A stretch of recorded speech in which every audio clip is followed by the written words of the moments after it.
Good afternoon, everyone. I hope you all are having an amazing time so far. Welcome back to session 4 of Unconvention 2021. This session focuses on catalyzing rural micro entrepreneurship and has been brought to you in partnership with Powering Livelihoods, which is a Wilgrow CEW initiative, and SCIFI IIM Lucknow. Mr. Anant Aravumudan, who is Sector Lead for Energy and Clean Tech at Wilgrow, will begin the session with a short presentation. Over to you, Anant. Thank you very much, Anuba. I'm just going to share my screen. I hope my screen is visible to everyone. Yes.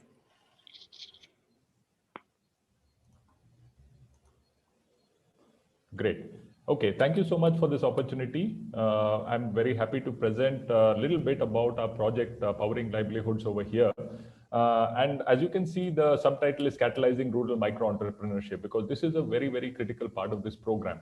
Now, there are many catalysts for rural micro-entrepreneurship. Yesterday, we saw, how a market linkage and, innovators who are doing that and providing platforms for market linkage can catalyze rural entrepreneurship.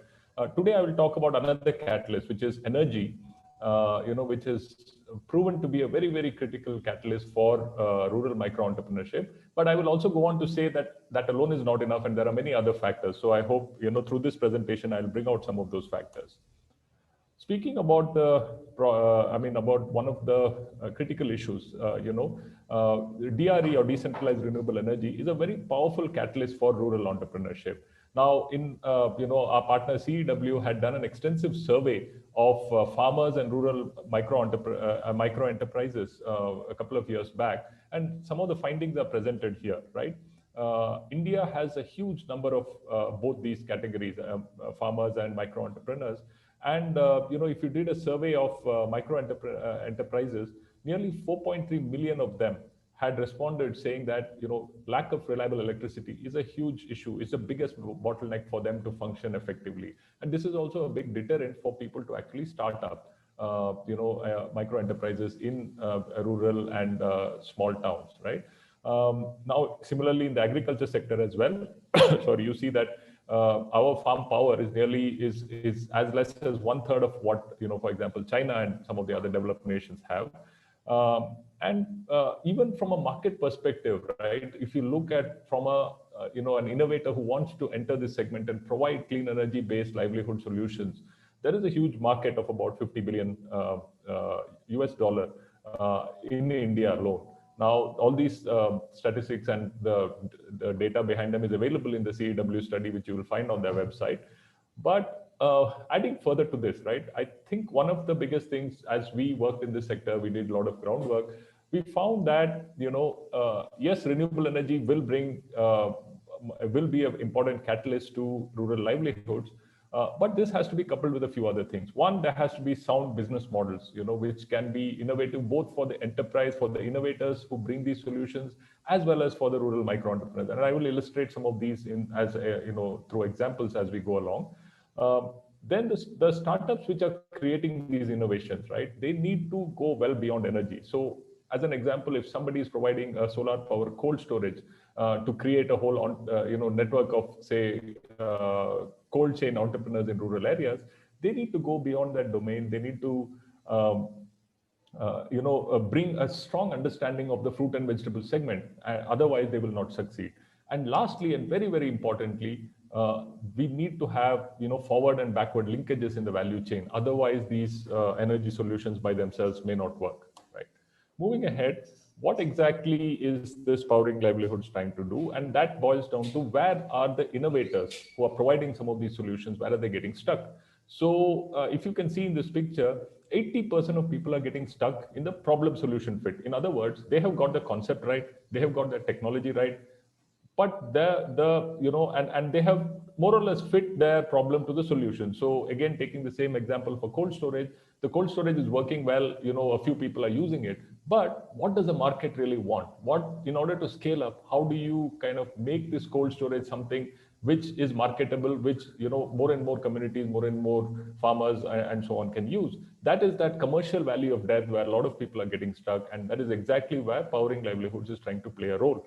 Again, this is kind of a vicious cycle, right? If you're not able to deploy at scale, and if they are not able to provide evidence to deploy at scale, then a banker, for example, would not even turn and look at this solution to fund it, because they would say, this is something one-off kind of a project and I'm not interested in funding. So again, it is dependent on charitable funds or, and so on. It does not become a self-standing or a self-sufficient solution, and these don't take off. So I think this part is what we are looking at, to see how through Powering Livelihoods, we can actually bring some of these innovations to a commercial scale and thereby trigger this virtuous cycle of funding and also of a lot of micro entrepreneurs getting created. Now, again, a little more about the program, just for everyone's information. What exactly does Powering Livelihoods try to do? I think one is, as I said, support innovators who are bringing this renewable energy powered livelihoods, and in turn creating a lot of rural micro entrepreneurs. We support them with capital, we support them with technical assistance, we support them with a lot of information about markets, about policy, about a lot of connects to corporates, to governments, and so on. And one very, very important part of this whole thing is the focus on gender inclusion. Now, especially in the pandemic times, as all of you would have observed, the entire customer base is dwindling, and it's all the more important at this time, purely for business reasons. Apart from the ethical reasons of, the gender lens and gender inclusion, purely for business reasons, it is important to have a diversified customer base. And we are strongly urging our companies who are part of the program to have, a much wider and much more diverse customer base and adopt certain strategies towards that. But apart from all this, apart from the support to these enterprises, we also have a strong push upon the ecosystem development, because along with these companies, unless the ecosystem grows, we see that these are not sustainable. And one of the very important questions which comes about for programs like this is, how is it sustainable? How is it going to last beyond whatever 2 years of funding support and other capacity building support that you give? The answer to that is that the ecosystem has to develop along with the program, along with this project. Otherwise, this will fall apart. So to do that, we are doing multiple things. We are constantly engaging with the potential funders, investors, bankers. We have a funders committee which meets on a quarterly basis and discusses this. We are in constant touch with the policymakers, starting with the Ministry of New and Renewable Energy, MNRE, along with a lot of the other ministries which are involved, like the Ministry of Rural Development, Agriculture, Food Processing, and so on. And of course, people who fund, who provide debt, especially to end users, because none of this will succeed, unless the end users or the micro entrepreneurs are able to kind of run their business, and therefore we have a lot of end user financing discussions going on at this point. Now, talking about our program targets, we want to create at least 10,000 beneficiaries. And when I use the term beneficiaries, it means mostly these will be individual entrepreneurs or collective entrepreneurs at a rural level. We want to create 10,000 of these through the program, and we want these enterprises to develop. When I say enterprises, the innovators who are creating the cold storages, the water pumps, the textile machinery, which are powered by solar energy, we want them to grow. We want them to raise, to increase their revenues at least by 4 times. And we want them to, be able to raise capital to the tune of about $10 million US. And lastly, we want to change the ecosystem. We want to have, much more awareness and perception building about this sector. We want at least 1 or 2 policies to be changed to be conducive to this, and about and a lot of fundraising, commercial fundraising happening in the sector as a whole. Let me start talking a little bit about the individual companies. We have 6 companies which we are supporting through Powering Livelihoods, and I think it's important. I will highlight where the micro entrepreneurship angle is coming in. So Resham Sutra, you can see some of the pictures as I go through on the right. They make 9 different types of solar powered machinery for the rural textile production value chain, right? Kunal, the entrepreneur, comes from a family business in the textile sector, but now he has really moved into the innovation space and creating a lot of these machines for the traditional silk weaving community. Based out of Delhi, and they have more than 12,000 products which are now sold worldwide, and that number is increasing by the thousands every month. Now, coming to the impact, right? I mean, this, of course, for the individual entrepreneur, like the lady you see on your right, their productivity increases, the drudgery of doing it, like in this case, it's a thigh reeling, which is happening, through the traditional method, but the same thing can be done in a much less with less drudgery, but at the same time with higher productivity. But how, I mean, beyond the machine itself, how does one kind of improve things. So here is where some of the innovative business models like pay as you go are coming in, where, if people can't afford to buy this machine or, upfront, so, you keep paying as you use it. And each time you reel a bunch of thread, you sell it, some part of that sale comes back towards the machine. So pay-go models are, being tried out here. And another very critical thing here are the reverse linkages. As I said, see, bringing this energy, bringing this machine is not enough, right? One of the biggest problems which many of the communities which do the silk reeling are saying is, we don't get cocoons, right? But cocoons are all, we don't have enough money to go and bid in the auctions for the cocoons. And we end up, just doing job works, right? If we were able to bid for the cocoons, then we would be able to do so much more, and we could use your machines much more effectively. So now Risham Sutra is actually trying to get into that space of reverse market linkage, of trying to procure more and more of the tussar silk cocoons or whatever other kind of cocoons they're using, so that then the machine usage becomes more better. So you will see this recurring trend in most of our portfolio companies. Kisan Dharamveer, for example, they make these, you see on the right, a compact food processing machine, which can perform so many different kind of activities.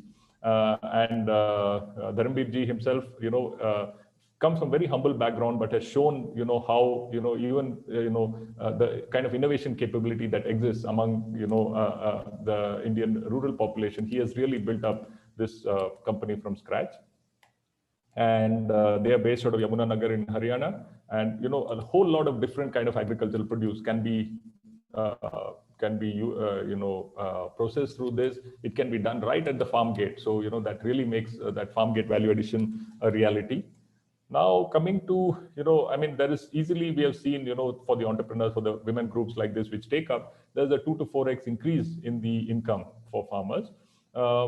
One thing here is very important, is that just putting the machine, in a rural setting, it's not going to work. So they have an extensive program, training program, to help these people actually generate value out of the machine. And again, this is going back to, not just being, selling and moving out, but creating that knowledge base within the rural entrepreneurs, micro entrepreneurs. KhetWorks makes pumps. They make highly efficient solar pumps for marginal farmers. And these work on open wells. Just throw the pump into the water, and it starts working. It has solar panels. And the founders, Katie and Victor, are from America. They've spent probably much more time in rural areas of India than any of us have.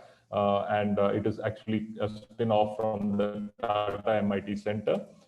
They are based out of Pune, and they have a lot. They're focusing on the central and eastern Indian states, where the water table and open wells are relatively more common.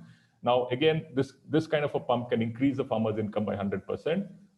And these are one of the few solar pumps which can actually be bought without subsidy support. So the model stands on its own feet. Interestingly, this pump can enable water entrepreneurs. So just imagine this pump, it's so light, and the panels are so few that somebody can just throw it at the back of a bicycle and cycle from farm to farm, just connect the pump, it doesn't really take even a few minutes, and then, have, water available to those fields. So water entrepreneurs or water micro entrepreneurs can be created through this model. Speaking of hydrogreens, this is you can see the fodder growing stations for for dry areas, providing very nutritious fodder during the lean period for cows, increasing the milk yield by 2 to 3 liters per cow. Vasant, who's the founder, has got a lot of experience in this climate sustainable farming. They are based out of Bangalore, and they have deployments across many states of India. Now here again, see, while the primary or initial customers have been farmers who have 4 to 5 cattle, increasingly we are seeing demand from groups, SHGs, who want to start selling this fodder, because there is a huge demand for fodder during the dry season. And you can actually create these fodder stations, which are being run by groups of women or groups of farmers, or where the trays can be sold out. And this model has already been implemented in many parts of India. Interestingly, you might ask, what happens in the wet season when there is plenty of green fodder around? Well, you can use the same station to grow mushrooms. And this is where, again, some innovation has to come in, because in a rural area, typically people don't know how to kind of sell or get the value for mushrooms. And this is where, again, the company has to step in by both providing the feedstock or the fruiting bags, as they are called, for the mushroom growing, as well as to pick up the mushroom and sell it in urban areas where you get a much better price for it. Coming to Greenware, which basically provides a marketplace for renewable energy powered textile. And also they have a lot of units which are completely powered by solar energy in rural areas. So Greenware is founded by Abhishek, and they have operations in Bihar and Uttar Pradesh today. They have supplied a lot of textile to both business players like TCNS Clothing as well as to the government of Uttar Pradesh. And here again, the beauty is in the decentralization, right? You don't really need huge textile, units employing thousands of people, which today typically happen in cities and tier 2 towns. Here, every single woman or man who uses that equipment, they are located in their homes, and they do all the finishing. They do the production of from the yarn production also to the finishing of the textile. It is all done, in a very decentralized. Even if there are units, these are, maybe employing smaller number of people in that rural area. So again, this decentralized model is really very powerful to create, micro entrepreneurs. Lastly, I'll come to Devi Dayal Solutions. They make solar refrigerators, and these are meant for retail. These are meant for healthcare and so on. And again, and Tushar, who's the founder, is an investment banker, but now completely involved in improving the lives of marginal communities, based out of Bombay, and they have more than 150 units sold and a lot more in the pipeline. But again, here, if you see from the micro entrepreneur perspective, there is a lot of value addition which happens when a cold storage is available. That to one that is not dependent on constant availability of grid. And so what we are working with the entrepreneurs for verticalization. Now, if you take the case of fisheries, right? Today, you see a lot of the coastal areas, people sitting by the roadside and selling fish. Imagine if the same people had now a cold storage where they could store. We see immediately they go and buy the higher value fish like the prawns and so on, which, with the storage, now they can really upgrade their whole kind of entrepreneurship game and go from stocking just what they can sell within few hours to what they can keep for 2 days or 3 days. And the whole kind of the micro entrepreneurship level goes up when a product like this is introduced. So yeah, I mean, again, this will not be possible in isolation. There are a whole lot of donors, there are a whole lot of partners and well-wishers who are engaged. I will not go through this, but you can see that, as part of this project, we have taken a lot of trouble to bring people together. Some of them are, contractually kind of engaged. Some of them are much more on advisory basis or a discussion basis where we kind of get advice and, look for synergies and so on. So I'll just stop there. And the key messages I wanted to leave are that energy is a very important catalyst for rural micro entrepreneurship, but this has to be coupled with other factors like sound business models, availability of finance for the end users, and most importantly, market linkages as well. Thank you very much for giving me this opportunity. Over to you, Ullas. Thanks, Anant. That is a cracking presentation. You spoke about a lot of things that often plays on our minds, including sustainability, post-exit sustainability of a program, building capacities across the value chain. So thank you so much for that presentation. And I hope we can build on that momentum with this panel discussion that we are going to have now. I have a cracking panel here, so I'm not going to take a lot of time with context setting. Instead, I'll just introduce them very briefly and then move into some of the discussion points for the day. We have Ravi from UNDP. We have Raminder, who is an independent development consultant, but his work with industry has been extremely impressive. We've got Anjani from Bill and Melinda Gates Foundation, and then we have Mamta from the Foreign Commonwealth and Development Office of the Government of UK. So as you can see, a very strong presence of the donor community here, a lot of implementation insights as well. So I'm going to move into the questions straight away. But as I do that, I don't know about the logistics, but it would be great if our panelists could also switch their videos on. And also, I would request Anubha to keep us a little accountable as far as time is concerned, in case you think we are talking too much, to send us gentle reminders. So I'm going to start with you, Ravi. You're having a little bit of a technical issue which doesn't allow you to turn your video on, but hopefully, we will still get through the session without a glitch. So Ravi, what approaches have you seen, what approaches have been used in recent times to build resilience in rural micro entrepreneurship? And I ask this because no conversation is complete these days without a mention of the pandemic and the year we've had. So in that context, what approaches have you seen, and what role exists for donor organizations to push forward this resilience in micro entrepreneurs? Thank you, Ulas, for this complex and interesting question. So, before the COVID pandemic, also we were what you say, uh, gender lens is one of the most important things. So, women empowerment and rural micro entrepreneurship is mostly like what UNDP had been working with the women, and more in the context of I think. It will classify more on a nano entrepreneurship or something between nano to micro entrepreneurship. So what we are seeing is that we have more than 60 million odd enterprises in India, and out of which 20% are women owned as per different statistics by ministries, and most majority of them are subsistence oriented. So one of the disconnect that we see is that how are we trying to like grow the subsistence men enterprises or improve their income, which are like single woman owned kind of enterprises, and what kind of support they are able to receive from the ecosystem or from the promoting agency. So they are the what you say most vulnerable segment of the population also, and they need a lot of support.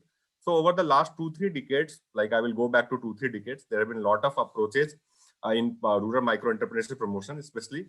So there has been like gender agnostic approach of different ministries where like MSD or MSME ministry, handloom handicraft, or ILO, they are trying start and improve your businesses. Then there was focused on like mentorship. So mentorship, MORD started mentorship program, MSD started Yuva Yojana. Then the focus with NRLM came to women also, that we should exclusively focus on women enterprises. So the NRLM and especially SVP started that program, and which is a large scale program. And then with that focus, important recognition come to gender empowerment and psychosocial support. So what UNDP has realized over the last 4-5 years and its conversation with lot of partners, that psychosocial support is forming a very key component, which is one of the focus area, or which should be the focus area for each of the micro enterprises to support the women to come up. Because what do you say, business training, forward linkage, backward linkage, etc. helps a lot definitely in growing up the business, the hard part of it. But the softer aspects of knowing yourself, what is your barriers, how to overcome the cultural barriers, and empowering mentally, like it's mentally strengthening the women to overtake the challenges of enterprise, that forms the backbone of the UNDP approach also. And we have seen that approach to provide some positive results in collaboration with Deshpande Foundation, and we are working with a few of the state rural livelihood missions also. So what we are saying is that there are different brand names, but UNDP has promoted a curriculum of Bid Sakhi with the help of NISBUD, which is a national institution for the Ministry of Skills and Entrepreneurship. And this curriculum is available to all the development sector organization and all the stakeholders. And we're trying to broaden and mainstream it with the NRLM structure that the country has created. So we feel that that approach will yield some result, and the endogenous capacity building of women, and we have to build on that because there is a huge number of them. And in context with the if you compare with either US, Canada, or Vietnam, etc., emerging economy, so 40% of the entrepreneurship are owned by women mostly. And if we have to reach that level, India need more than 30-40 million more micro enterprises owned by women, so that we can contribute to the growth of the economy. So that forms a very important linkage that contributes to the, I will say, inclusive recovery from the COVID pandemic. And we need to support the women enterprises a lot through capacity building effort, because ultimately the capacity building and the empowerment that they receive, they through that mental strength, they are able to overcome the structural barriers that because of the gender and other issues they face on day-to-day basis. So that is the context. Basically, I would like to stop here for other questions also. And for the donor community, definitely there is need to collaborate more and more. And we have been trying to engage with all the stakeholders present here in the panel discussion also, and outside also. And we're trying to inform and share our learning experience and learning from their experiences on national programs. And how do we incorporate learnings from each other and generate or create a better program for the next decade kind of thing. So I will stop here. Sure, that's a great response. And as someone who leads a women entrepreneurship project, I couldn't help but nod at everything that you were saying. Thanks for that, Ravi. I would also like to loop in Anjani at this point. Did you also, like me, agree with everything Ravi said, or did you think that okay, there's something more that I need to add to this?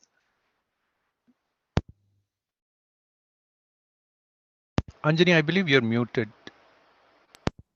Yeah, hi, Ulas. Thanks. Yeah, I just want to start by saying that both Anant and Ravi made some really insightful points, and I fully agree with that. It was really great to see all the examples that Anant walked us through. Really brought to life a lot of, I would say, ideas that we talk about. I would say, and they have covered, I would say, a lot of ground already. But if I were to add perhaps just as, maybe a different lens to what they already said, I think it's also how we think about rural micro entrepreneurs. And, I think, we can think of them at two levels. One is, when they are working at a local or regional market, that's where their customer base lies. And second is when they're more integrated into larger supply chains. In the first part, we think that there is a really increasing need for what one of my colleagues calls downscaling incubators. So the type of services that are available to quote unquote startups in India, which go way beyond skilling. It's almost like a business advisory services. Where you are offered a range of services that are needed to run a business. And to some extent, micro enterprises also need that same level of support. There are organizations in India like Wadhwani and Selco and others also, which are doing great work in this space. But still, given the size of our country, it's a drop in the bucket. So we do need to scale up that level of business advisory support, and that almost a mindset shift that is not about skilling, but it's about providing business advisory support to micro enterprises is what's needed. And second is, while we want to support micro enterprises, we want them to grow, because that's where the job creation will come from. We want micro enterprises to become small or medium enterprises. And that typically comes when they're integrated into larger supply chains. And making that happen requires engaging with larger organizations, whether it is financial services providers, logistics companies, or large corporates, which are essentially engaging with these rural micro entrepreneurs. And requires, again, scaling up ideas like cash flow based financing, which are again being done in the country by companies like, say, Samunnati, but still we have a lot of scope for growth there. And lastly, I would add is, the third part is around customized investment instruments, which are needed. I strongly believe that the traditional sort of venture finance it has significant limitations to work with micro enterprises and the kind of patient capital and risk appetite that is needed to break the mold, to take some bold moves. And it requires a different class of investors with a different mindset, entrepreneurs with different skill sets to step in and build out that investment ecosystem which is needed. So let me stop there. Thank you. Thanks, Anjani. I had a different question in mind, but I'm looking at the chat window and there are already certain questions. So I would like to weave that into our conversation and maybe bring in Mamta at this point. Ravi touched upon the fact that, psychosocial support is so important. And I know, Mamta, that you had some very, strong opinions about how we need to look at more than just business competencies when we are working with women entrepreneurs. So I'd like to bring you in because that is also one of the questions I'm seeing in the chat window. What changes are required to enable more gender inclusion in this sector? And there is a slight hint of policy in that question. So I would like to just start addressing that however you think is fit. Thanks, Vilas. Nice questions. Can speak on it for hours, but I try to be brief and hope that I make sense. I think it's really, really important that we don't look at women only as somebody who's absorbing the credit and the services that we're providing, but really as clients, as really as people, understand their context, their barriers, their operating environment, and that for them to come out of it, sometimes for some, it takes a huge amount of courage, and they need that hand-holding support, in the first, especially in the first phase or when they're starting on this entrepreneurial journey. Ravi talked about psychosocial training. There is enough evidence now that says that it's that mindset shift, mindset training that actually helps rather than pure business development training. So I think very, very important to understand their context, understand their life cycles, understand their economic life cycles, and what are their debts and all.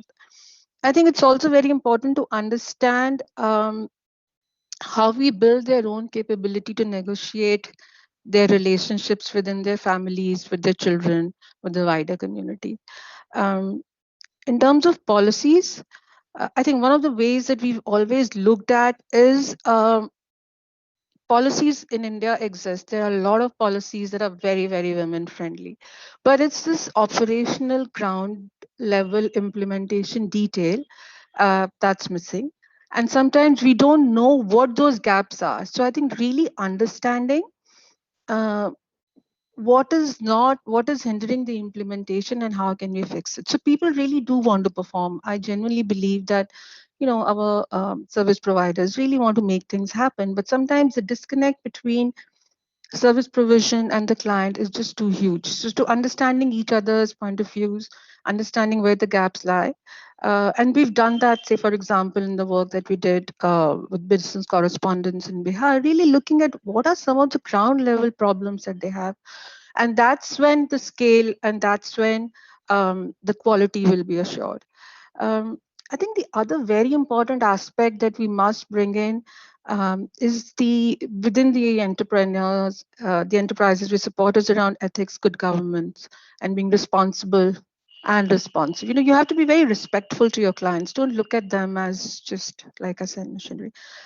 And finally, I think looking at, Anjani mentioned about the innovation that we need in the sector, whether it's around finance, whether it's around infrastructure, whether it's around looking at even tech platforms that help us aggregate. I think it's really important that we also work with key institutions who are responsible with this and help them change their mindsets. Show them examples, help them. What's the right word? Help them really actively implement programs in a way that they can continue to do so even after we've exited. So, for example, we worked with one of the very, very big DFIs who did not have such a strong focus on gender or on the poor, but post their exit, now it's part of everything that they do because they understood how it needs to be done, how do they target, so I think really working with those institutions actually makes the difference, giving them those tools, giving them those resources to be able to continue to engage with them. And then, of course, I think another big thing that we miss out on is the younger generation that's coming in and what are the kind of options and solutions we can provide for them. We again, coming back to wrapping up my response, but so when you're really looking at rural clients, and especially women, we need to be very, very conscious of their responsibilities, whether it's care burden, their limitations of mobility, safety, security, and their decision-making ability and access to all the assets, whether those are financial assets, tech assets, and so on. So whatever we design has to be mindful of that. That's it from me, Ulas. Like I said, I can go on. And in our work, we've seen how women have come forward and tackled violence within their homes once they become part of such a group. But that initial hesitation of getting them from their homes out is somewhere we have to be more patient and more responsive and less judgmental of where they come from. Thanks, it for me. Thanks. Thanks, Mamta. That's a very layered response, and I know that we can pick apart each of them and talk about it at length. But thanks for that bit of insight, and that also sets it up very nicely towards my next question. You talked about post-exit sustainability, equipping them for that. So I want to quickly bring in Raminder here. Uh, how do we do this? There is a lot of talk about it among donors, and we all seem to agree at this point that in terms of approaches we have to be inclusive, finance has to be focused on, or there needs to be innovation. So all of us are speaking the same language, but one area where we often struggle with is after we exit a project, how do we keep it going? What are the insights that you can share with the audience today about that? One thing that we checked, that we found out in NRL when we were working with NRLM on the sustainability part, is we capacitate the rural communities themselves. That is the biggest trigger for sustainability. If it is hard work, it takes a lot of effort. You need to plan resources, you need to allocate resources for that. But whenever you are able to capacitate the rural communities, the knowledge imparted to them during the project period, whatever 3, 4, 5 years of project that we have, is retained in the community.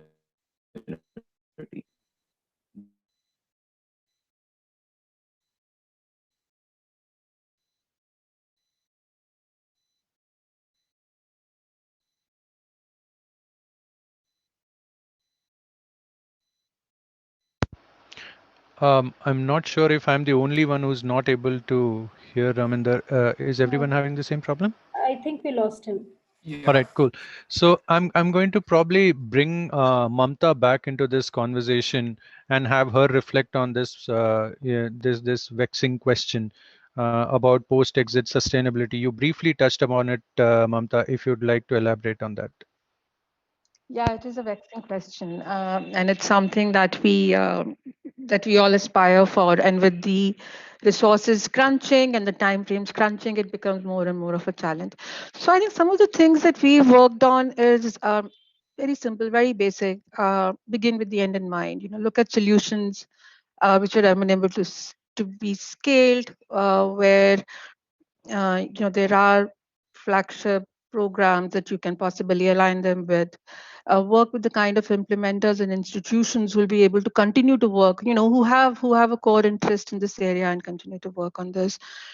And I agree with what Raminder was saying, building the core capabilities, setting people on that path and linking them up with the institutions that can support them. I think if you can do that bridge in the time that we have, is really a way to ensure sustainability. And again, touching on Antony's point about, yes, we do need a range of financial instruments, recognizing the need for investment, patient investment, new kind of investment, grant, TA. How does that combination work? So if we can also crack that, that's again, I think something that will help us get there. And finally, like I said, creating responsive, good governance enterprises. So, we touched upon the rural livelihoods, individual this thing, but also the aggregators and the infrastructure providers. So there are different players and all of them will have different needs and different sort of solutions that they need. So if you can be mindful of that and cater and link them. So, if you can get the aggregator up and running and strong, then they will continue to source from. So setting those cycles in place in a way that that's meaningful and that's helpful. And like I said, repeating myself, really get the key institutions and their people at the operating level, whether it's at the branch or whether it's at the city, at the state headquarters, and really getting them to understand how to roll out different programs and what are some of their constraints in understanding and tackling them. That's the way I think it will do. And Anant has already touched upon a whole lot of different ways that the ecosystem needs to be ready to be able to bring it all together. That's it, Vilas. Thank you. Absolutely. Thanks, Mamta. And I think we have Raminder back. And Raminda was just making a very interesting point about strengthening communities. Raminda, are you back? Yeah, and then Yeah, please do elaborate. yeah, sorry. I don't. You'll have to tell me, where did I get lost? Where did my internet connection drop? Cut me off. Yeah, so you were just At which getting point? started on the conversation around strengthening communities as a means to achieving post-exit sustainability for the projects. But I'll let you speak further on that. Yeah. So if I'm for the sake of repetition, our experience is, if you capacitate the communities, that knowledge base of whatever we're trying to do stays with the community.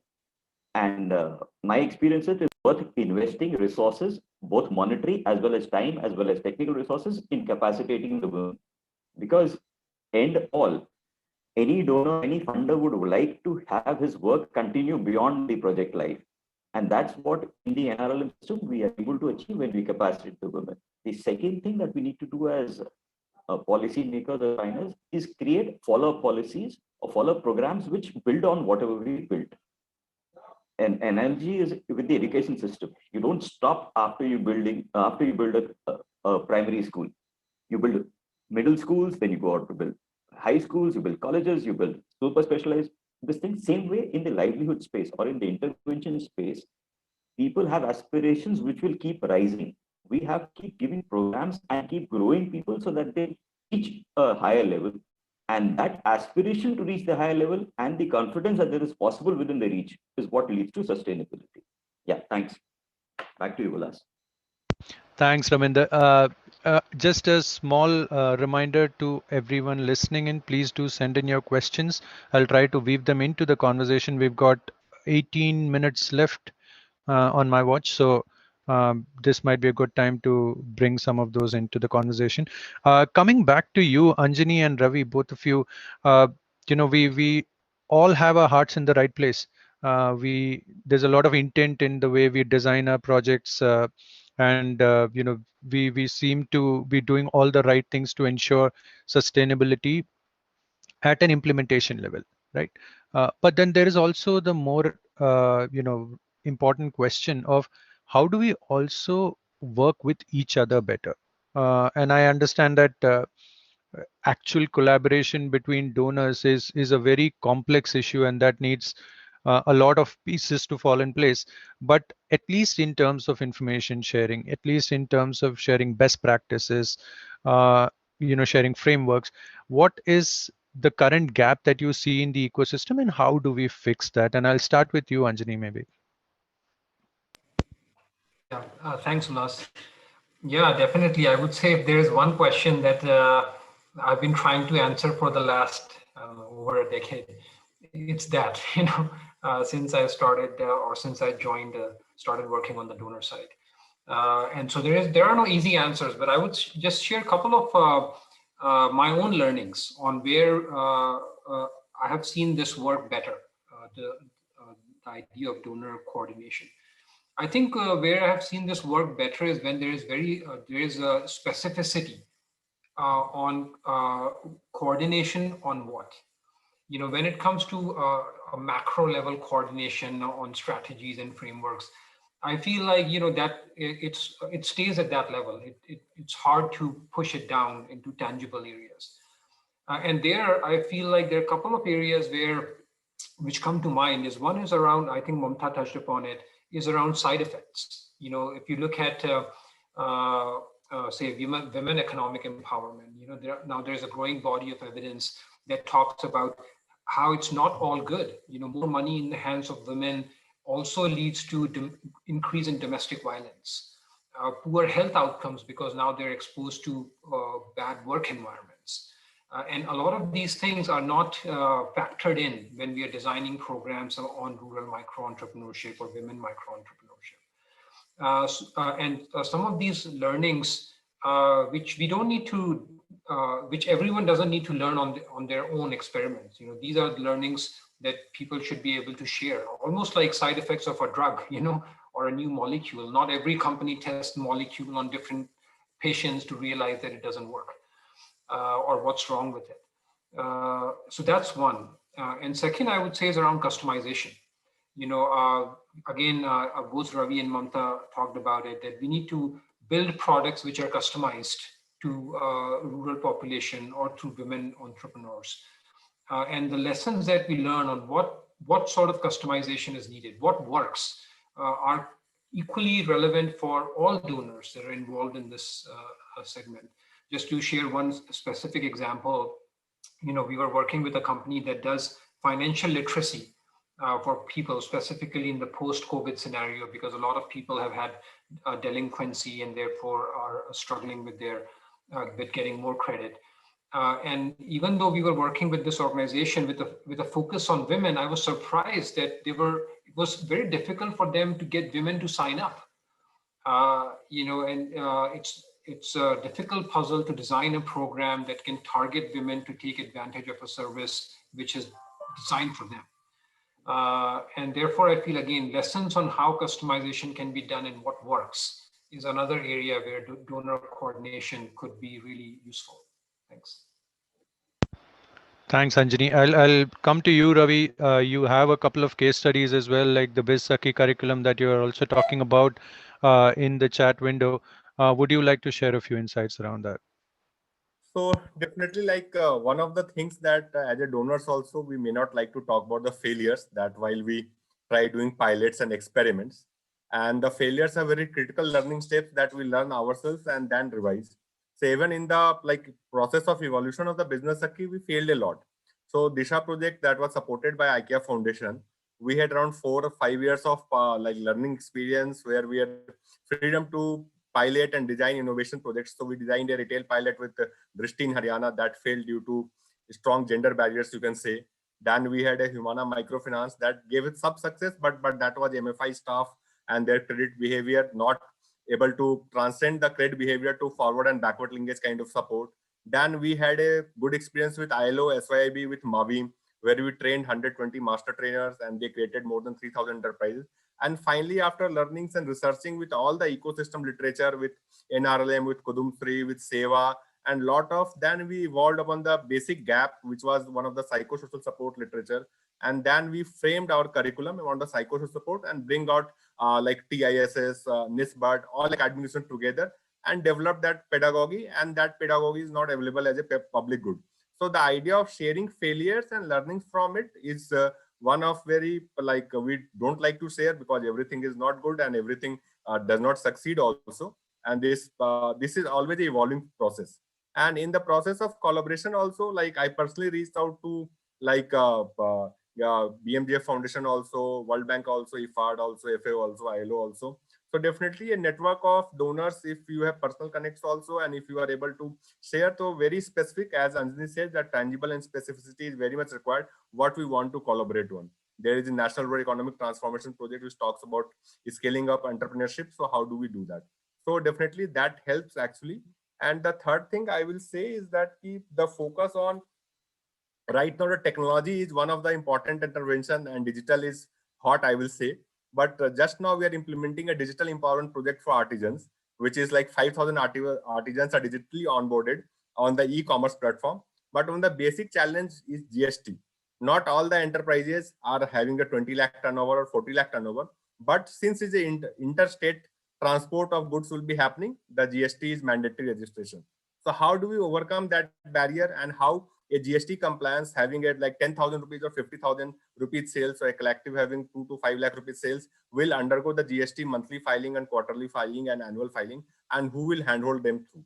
So there is a lot of challenges at the grassroots where the artisan community is adapting. They are keen on digital onboarding. We are supporting them on photography and all those aspects. But how do we do it at ground? So the result over 6 months of intensive effort is that out of 5,000, we have not been able to board say 500 artisans till now. And it's a huge challenge going forward also. So these are the unanswered questions, but we all have to work together and learn from it, and sharing the experiences definitely help. And we hope that we'll be able to bring all the donors together on one platform to share our experiences formally and informally. Yeah. Thanks, Ravi. That's a very honest answer. And yes, I fully agree with you that failures are not spoken about often enough. and that's something that we need to introspect about. I would quickly like to hear the thoughts of Raminder and Mamta as well on this. What are your observations? Anything to add beyond what Anjani and Ravi have already touched upon? I'll come to you first, Raminder. Can I go after Mamta? Absolutely. Yeah, yeah. So then I'll come to you, Mamta. Yeah. So yes, I think there are three ways in which we can coordinate and do better. One is, of course, sharing the evidence, learning, and absorbing those lessons as well. So, I mean, the Fed, now FCDO, we've invested a lot in building this kind of research, analysis, evidence, and then we should put it out a little bit more, engage with partners on conversations around this. I think there's another very, which is perhaps a little bit easier, is if we are able to connect at an operational level. In the sense, I mean, I don't need to co-design a program with GIZ or with Gates, but if I know that this is they're there, so how do and we've done this very, very successfully in a couple of states with the World Bank and NRLM, where it's just helping them, providing support that helps them improve their program better. So it's a win-win for everyone. And the lessons are then it's not just FCDO led or World Bank or NRLM, it's a joint product that comes out. And I think the other thing where we really need to come together, and which Anjani touched upon, is just overall building the sector. So if you recollect, the entire financial services sector a couple of decades back, there was a lot of concerted donor support in learning, in evidence, in testing solutions, in helping organizations transition from being to microfinance to do microfinance. And now we all recognize that there is a huge financial product services gap. Can we look at it as a sector, as a group, and say, okay, let's invest in these kind of innovations together? Technology platforms, we're all doing our own. I mean, what is it that will work the best for the sector? Can we look at sector building as something that brings us together? So whether it's around, like I said, good governance, whether it's financial product services, whether it's tech platforms at work. Because very definitely, if we want to do enterprise finance, we need new products, we need new compliance, we need new KPIs, we need new KYCs. How do we do it all together? So I would say these are some of the ways that I think we can work together. But yes, it requires a lot of commitment. It requires, and we are all sort of running around all the time. So I think it does require someone to very actively steer it. Sure. Thanks, Mamta. Raminder, if you're ready, a quick reflection on that, and then we have a question in the chat box. Yeah, I'll be very short about it. The requirement of innovation and new stuff is very critical for rural enterprises. Very few examples of very successful enterprises of the type Anjani talked about, which is work around the value chain. And that is where these enterprises do not succeed because they're sitting in areas of market failure, remote areas, difficult to reach. And that's where the kind of innovations that Mamta was talking about, the platforms, it is a need that everybody in this space gets together and shares the best practices.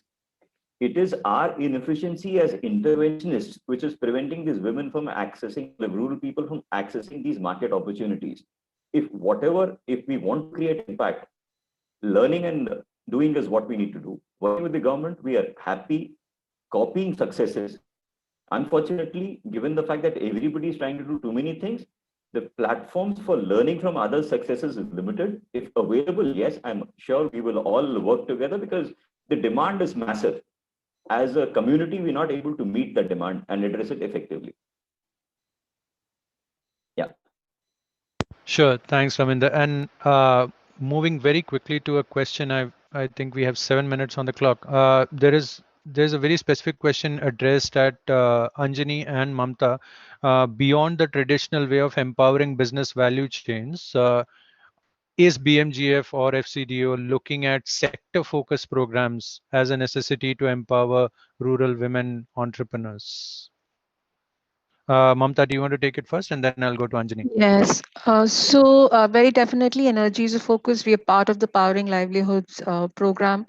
We have we've Powered is another program which is linked to this, where we are very actively working with women entrepreneurs, both as end users and also as service providers and so on. So yes, very definitely, energy, green value chains is something that we are very, very focused on. We haven't, and tech-based sectors is again something that we are looking at. But the other value chain or the other sector-focused program, I would say, would be around financial services. Because they are a sector in themselves. They're not only a service, but they're also viable business models. And like we've been discussing, we need to crack that. So yes, we're very much exploring, and any ideas on what are some of the emerging sectors we should be looking at, we'll be more than happy to consider. Thank you. Thanks, Mamta. Over to you, Anjani. Yeah, thanks, Ullas. Yeah, I would say similar to what Mamta said, agriculture and financial services are two sectors where we are taking a similar approach. Having said that, I will say that, listening to Anand's presentation, this is also, I would say, a takeaway for me from this discussion, that this is perhaps a theme that we need to develop further and think more, because beyond agriculture and financial services, our approach has been, in some ways, club everything into what we call non-farm. And it has been somewhat sector agnostic, but perhaps there is an opportunity for us to develop more sector specific themes in our work. Thanks. Sure. Thanks, Anjani. We have 4 minutes left. That means we have just enough time to get a quick closing remark from all of our panelists, because I don't see any further questions here. I will probably stay with you, Anjani, and maybe a call to action or any quick reflections, or some donor perspective to close this session. Yeah, see, I think perhaps I would build on a point Mamta made, that someone needs to take a lead. I think that a lot of their ideas around donor coordination are important. And if I guess all of us want to take bold initiatives and move forward. But I think this discussion perhaps gives me another nudge to be more proactive in reaching out to other donors and my counterparts in building some of these ideas that we discussed today. And to me, that's a key takeaway and a reminder that there's a lot of appetite out there to coordinate and collaborate, and we should leverage that. Thanks.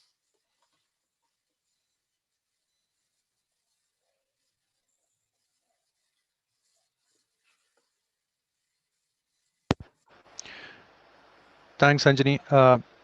I will come to you, Ravi, if you have any closing comments.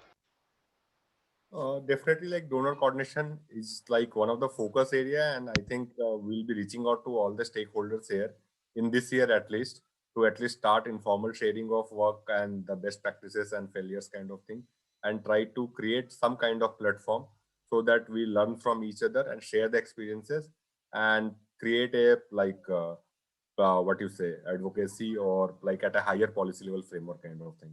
So definitely we'll be looking forward to it. And there are a lot of experience we learn from each other. So that we'll be looking forward to those exchanges. Yeah. Sure. I'll come to you, Raminda, before I let Mamta have the last word on this. My take from today's conversation is there's lots of stuff to do, and lots of us are doing very good work in silos. If we coordinate and somebody helps us coordinate, somebody takes the lead and helps us coordinate, it'll definitely help, because all of us have, as you said, the hearts in the right place, intent from the organization, our KRAs, which is the hard part of it, is also all aligned. It's just that we need to look at whatever somebody has done well and replicate it at scale. Thanks. Yeah, I'm sure a light just went up in Azhar's mind as he heard that about taking a lead and bringing us all together. Mamta, I'll come to you for the last word before we close this session.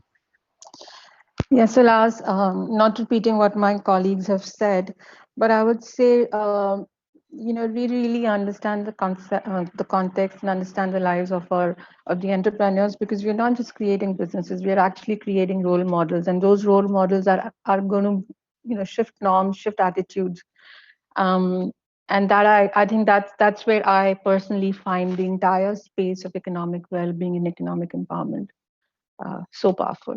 So that's my parting thought and my parting wisdom. Thank you. And what about you, Last? What is your key takeaway from all this? No, I actually agree with what Raminder said. He sort of took my answer away from, from my, my words. I was really looking forward to coming for the donor community to come together. And Ravi very kindly offered to share a learning report on fostering women micro entrepreneurship. I'm sure it's very useful for the broader universe, but also extremely useful for me personally as I lead a program in in a similar space. So I look forward to that, Ravi. But hopefully this is just a start, and we'll share more information. And I can see Anubha has showed up on the screen. Sorry, Anubha, I think we have overshot by just 1 minute. But I just want to quickly thank this panel. It's been a wonderful conversation, but as we suspected, this slot was too little possibly to really cover the length and breadth of the topics we had in mind. It seems we just started talking and bam, 45 minutes were over. So thank you so much for joining us, and hopefully we will meet again very soon on similar platforms or one that we create for ourselves, and share more information. Back to you, Anubha. Thank you, Ravi, Mamta, Anjani, Rekhi, and Ulas for this extremely informative discussion today. It was great to be a part of this session, and I'm sure that our participants also feel the same. Coming up next, we have a session on the scale conundrum in the circular economy and a masterclass on lessons in scale, taking NephroPlus across the globe. We also have Dr. Satyamurthy and Anirudh from ITC waiting to network with entrepreneurs in the networking lounges. So see you all again very soon. Thank you. Thank you, Anupam. Thank you. Bye. Thank you, everyone. Thank you, everyone. Thank you, Lars.